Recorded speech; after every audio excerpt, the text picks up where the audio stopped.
दोस्तों, Iran America की war के बीच ट्रंप ने कल क्या बयान दिया था और इसके बाद ईरान का भी बड़ा तगड़ा जवाब आया है। Is America actually losing the war? Iran ने कहा कि अमेरिका को हमारी कैपेबिलिटी के बारे में पता ही नहीं है, यानी कि जो हथियार हम दिखा रहे हैं उससे कई गुना बड़ी क्षमता है हमारी। इस बयान के बाद पूरी दुनिया को चिंता के अंदर डाल दिया है। पूरे मिडिल ईस्ट के अंदर डर का माहौल है। वो सोच रहे हैं कि इस बयान के बाद ट्रंप क्या करने वाले हैं, क्योंकि ट्रंप का बयान सुबह कुछ और होता है तो वहीं शाम को कुछ और होता है, और इसका खामियाजा सऊदी, दुबई जैसे मिडिल ईस्ट के देश भुगत रहे हैं। और फिर ट्रंप सारा दोष नाटो देशों पर डाल देते हैं कि वो हमारी मदद नहीं कर रहे हैं। तो आज की वीडियो में हम इस वॉर की पूरी सिचुएशन पर डिस्कशन करेंगे कि ईरान अमेरिका क्या कर रहे हैं, इजराइल क्या कर रहे हैं और इंडिया इस वॉर में किस कंडीशन पे और किस पोजीशन पे खड़ा है। Iran has issued a chilling warning to America. If the US dares to attempt a ground invasion, Tehran warns not a single enemy soldier will leave alive. Indian Army Chief has issued a rather strong warning and he has said no enemy soldier should survive. अभी के time पर पूरा middle east एक बारूद के ढेर पर बैठा है और साथ में ईरान का हाल ही में आया बयान, ईरान अपनी पूरी कैपेबिलिटी अब दिखाएगा। इस बयान ने पूरे खाड़ी देशों में खलबली मचा दी है।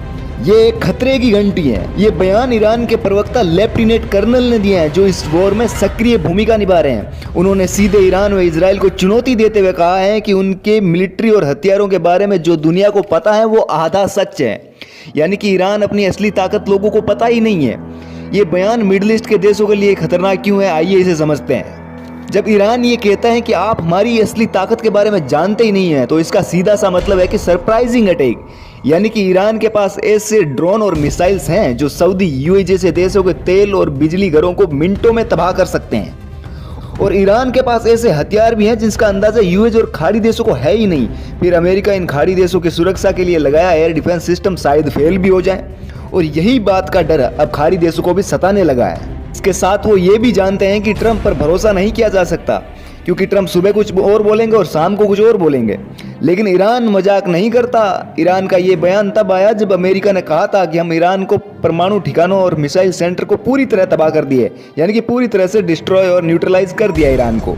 I'm pleased to say that these core strategic objectives are nearing completion. Trump ने हाल ही में कहा था कि हमने ईरान को परमाणु ठिकानों को इतने जोर से हमला किया है कि उनको धूल साफ करने में भी सालों लग जाएंगे। ट्रंप ने कहा कि उनके हाथ में अब कुछ नहीं बचा, सारे कार्ड तो हमारे पास हैं। ट्रंप ने कहा कि हम उनको पाषाण युग में भेज देंगे जहां से वो बिलोंग करते हैं। इसी अहंकार का जवाब देने के लिए ईरान ने यह बयान जारी किया कि ट्रंप को हमारी ताकत के बारे में असली में कुछ पता ही नहीं है। उन्होंने कहा कि ईरान के असली हथियार उन जगहों पर है जहां अमेरिका की नज़र ही नहीं पहुंचती।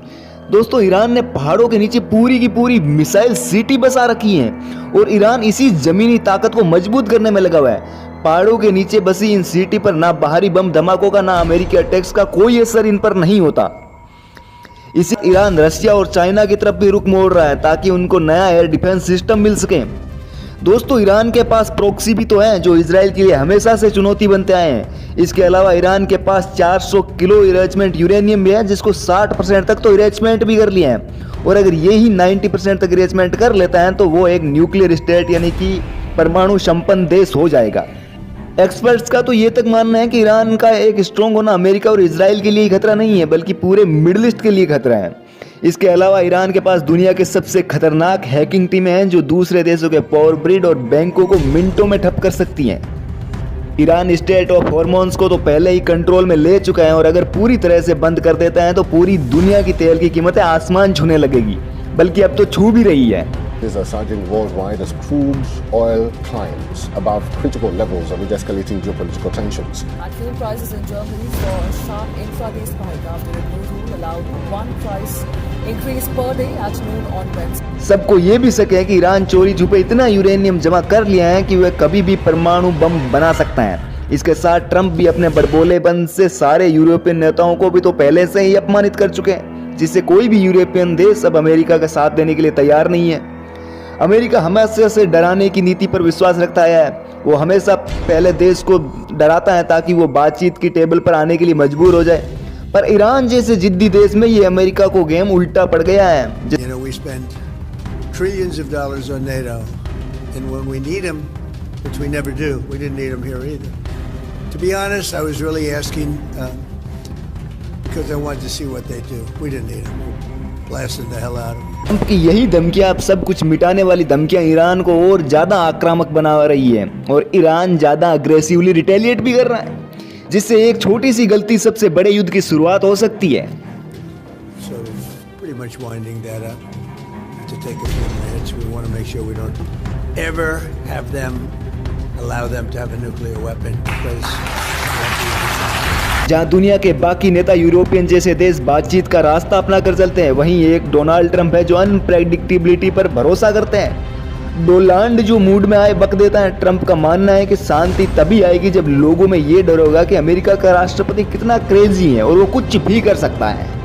ट्रंप का यही अंदाज दुनिया के बाकी देशों को अलग व कभी कभी खतरनाक भी बनाता है, लेकिन ट्रंप ये अभी भी नहीं समझ पाए हैं कि उनका यही अंदाज दुनिया के लिए एक बड़ा खतरा बन सकता है। वहीं दूसरी ओर हम एक नए वर्ल्ड ऑर्डर की तरफ मुड़ रहे हैं, जहां पहले अमेरिका की कई बार सरोपरी होती थी, वहीं दूसरी ओर अब रसिया, चाइना और ईरान जैसे देश अपना नया गुट बनाने में लगे हुए हैं।